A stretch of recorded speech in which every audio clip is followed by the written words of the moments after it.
A vinda da família real ao Brasil, tema desta aula, é considerada por muitos estudiosos como pontapé inicial para o processo de independência brasileira. Isso porque o rei preferiu perder seu território europeu a perder suas colônias.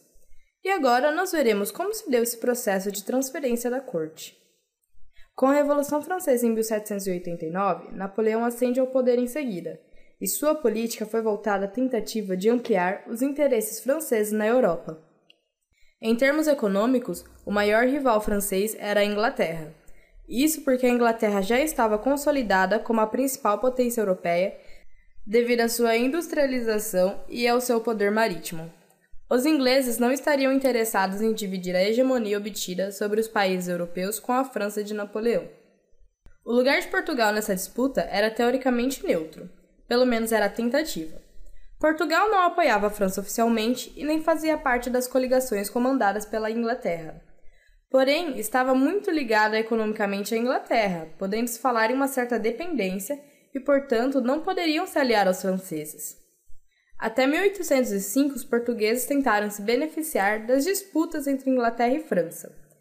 Deram privilégio ao comércio com a Inglaterra e aumentaram os valores das trocas com a França.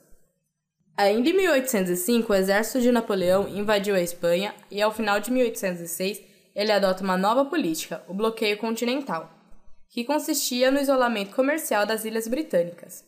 E Portugal, vide sua posição no território, precisaria aderir ao bloqueio. Em dezembro de 1806, Napoleão notificou o Reino de Portugal que eles deveriam fechar os portos para os ingleses. Portugal, porém, tinha muitos vínculos econômicos com a Inglaterra e não poderia simplesmente obedecer aos comandos de Napoleão.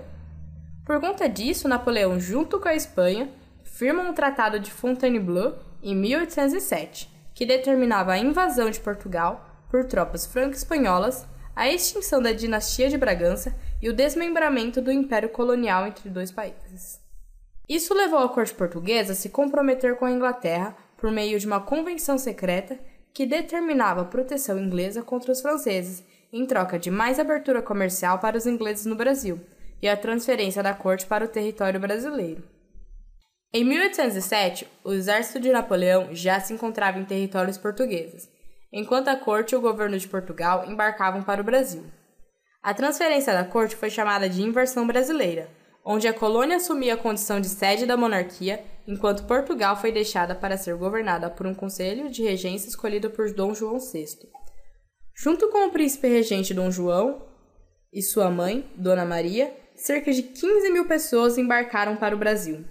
Junto com eles, toda a burocracia portuguesa, representada por ministros, juízes, funcionários do Tesouro, patentes do Exército e da Marinha e membros do alto clero, assim como os arquivos do governo, Tesouro Nacional e várias bibliotecas.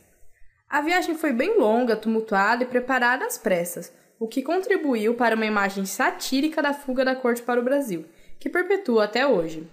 Entre os acontecimentos, destaca-se um ataque de piolhos que fez com que todas as mulheres que estavam nos navios tivessem que raspar seus cabelos.